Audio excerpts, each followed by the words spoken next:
Hello বন্ধুরা, চলে এসেছি মোস্ট পপুলার একটি মোটরসাইকেল নিয়ে, ডিসকভার 110 ডিস্ক ব্রেকিং সিস্টেম। সামনে ডিস্ক ব্রেক, পিছনে ড্রাম ব্রেক। এই গাড়িটি আপনারা জানেন মোস্ট পপুলার একটি মোটরসাইকেল, যেটা ডিসকভার 125 এর সঙ্গে প্রতিযোগিতা করে চলছে বাংলাদেশের বাজারে, এবং এটার পারফরমেন্স খুবই ভালো। ডিসকভার 125 আর 10 এর ভিতরে খুবই কম পার্থক্য, শুধুমাত্র দেখলেই বোঝা যাবে 110 লেখা আর ওটাতে 125 লেখা। এবং ইঞ্জিনের কোয়ালিটি প্রায় একই রকমই, এবং চাকার ভিতরে অর্থাৎ টায়ারের ভিতরে, অ্যালয় রিং এর ভিতরে কিছুটা পার্থক্য রয়েছে, দামের কিছুটা পার্থক্য রয়েছে, কিন্তু দেখতে প্রায় একই রকমই।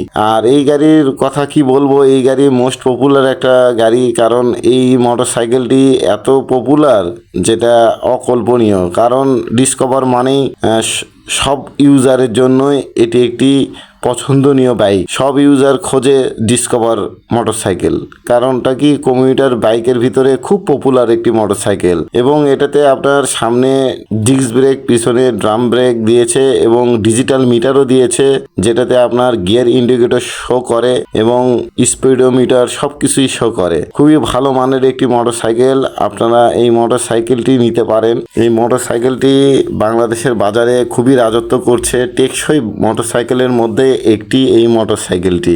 আর বাজাজ কোম্পানি সবসময় চেষ্টা করে নতুন নতুন প্রযুক্তি নিয়ে তারা হাজির হয় আমাদের সামনে। আমরা দেখেছি বিগত দিনে তাদের বিল কোয়ালিটি এত ভালো, খুবই ভালো বিল কোয়ালিটি, কারণ তারা বিল কোয়ালিটি নিয়ে খুব সিরিয়াস, এবং তাদের কালার কোডিং সব কিছুই ভালো।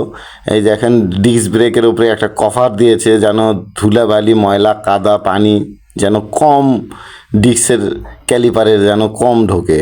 অনেক কিছু তারা চিন্তা করে, মানে আসলে তারা দীর্ঘ সময় ব্যবসা করতে চায়, যার কারণে এই রকম চিন্তা ভাবনা তাদের।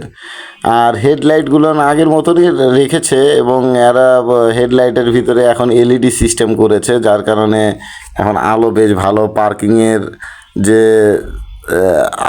লাইট, সেই লাইটেরও আপনার এলইডি সিস্টেম করেছে, দেখতে খুব ভালো লাগে। আসলে গাড়িটার সবসময় গ্রাফিক্স চেঞ্জ করে এরা, আবার গ্রাফিক্সের দিক দিয়ে চ্যাম্পিয়ন, কারণ এদের মতন গ্রাফিক্স কেউ চেঞ্জ করে না। এরা একটুতেই এক এক সময় এক এক বছরে এক এক রকম গ্রাফিক্স চেঞ্জ করে। গ্রাফিক্সগুলো খুব লাইটিং হয়, গ্লোসি হয়, এবং গাড়ির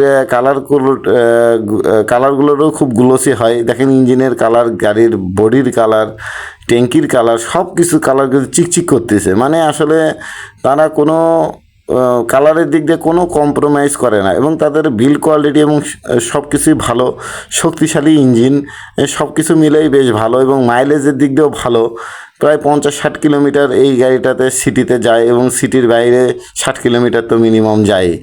আমরা ইউজারের কাছ থেকে শুনেছি যে খুবই কমফোর্টেবল বাইক, এবং আসলে এটা যারা কমিউটার বাইক যারা খোঁজে তাদের জন্য আমার মনে হয় ভালো হবে। গাড়িটাতে যেহেতু 2 ভালভের ইঞ্জিন, সেই ক্ষেত্রে আমার মনে হয় গাড়িটা খুবই শক্তিশালী একটি গাড়ি, এবং এটা টুইন স্পার্ক সিস্টেম করেছে বাজাজ কোম্পানি অনেক আগে থেকেই। আপনার দেখা যায় যে 2 দিক থেকে কারেন্ট প্রবেশ করে, যার কারণে ইঞ্জিনের শক্তিটা আরও বাড়ে এবং দ্রুত স্টার্ট নেয়। সব কিছু মিলে এই গাড়িটা খুবই ভালো করেছে। আমি আশাবাদী গাড়িটা আপনারা যদি চালান তাহলে অবশ্যই কিনবেন। এই গাড়িটা আসলে খুবই ভালো, এবং সিটগুলো আপনারা তো জানেন বাজাজ কোম্পানির ডিসকভার গাড়িটি, এই ডিসকভারের ইঞ্জিন যেরকম শক্তিশালী, এর সিটও কিন্তু বিশাল বড়, অর্থাৎ ফ্যামিলি রাইডের জন্য খুবই ভালো।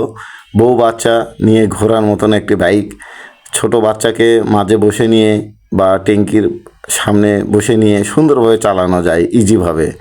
এবং আমি মনে করি যে বাজারঘাট, কলেজে যাতায়াত এবং টুকিটাকি কাজের জন্য এই বাইকটা খুবই গুরুত্বপূর্ণ ভূমিকা রাখে। যাই হোক, সবাই ভালো থাকবেন, সুস্থ থাকবেন। আমার চ্যানেলটা নতুন, এই চ্যানেলে সাবস্ক্রাইব করবেন এবং লাইক দিবেন। দেখা হবে নতুন কোনো ভিডিওতে। আল্লাহ হাফেজ।